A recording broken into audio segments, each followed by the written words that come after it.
Hi friends, welcome to Radha Manohari vlogs. మీరు ఇప్పుడు చూస్తుంది మన హైదరాబాద్లోనే ఉన్న అత్యంత శక్తివంతమైన నారసింహస్వామి వారి దేవాలయాన్ని. 45 సంవత్సరాల క్రితం శెట్టిగారి అంజయ్య అనే వ్యక్తి దైవ సంకల్పం చేత ఇక్కడ ఈ దేవాలయాన్ని నిర్మించడం జరిగింది. ఇక్కడున్న నారసింహ స్వామివారిని మనస్ఫూర్తిగా నమ్మి మనకున్న ధర్మబద్ధమైన కోరికను స్వామివారికి విన్నవించుకొని 8 గురువారాల పాటు ఈ స్వామివారిని దర్శించుకుంటే ఆ కోరిక తప్పనిసరిగా నెరవేరు తీరుతుందంట.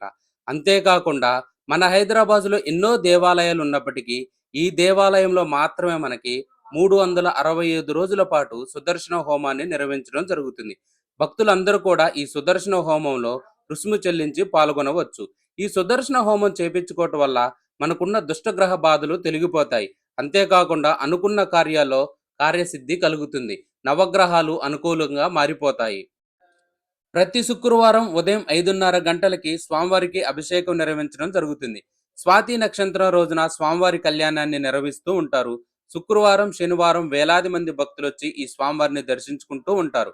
శనివారం సాయంత్రం 7:30 గంటలకి ఇచ్చే నక్షత్ర హారతిని దర్శించడం మనకి చాలా గొప్ప అనుభూతిని కలిగిస్తుంది. ఈ ఆలయం యొక్క ఫుల్ వీడియో రాధా మనోహరి వ్లాగ్స్ అనే యూట్యూబ్ ఛానల్లో ఉంది. Please watch it. అంతేకాకుండా ఇన్స్టాగ్రామ్లో నా ఐడిని మీరందరూ కూడా ఫాలో చేయండి. ఇలాంటి ఇంకా మంచి వీడియోలు మీకు అందిస్తాను. Bye friends.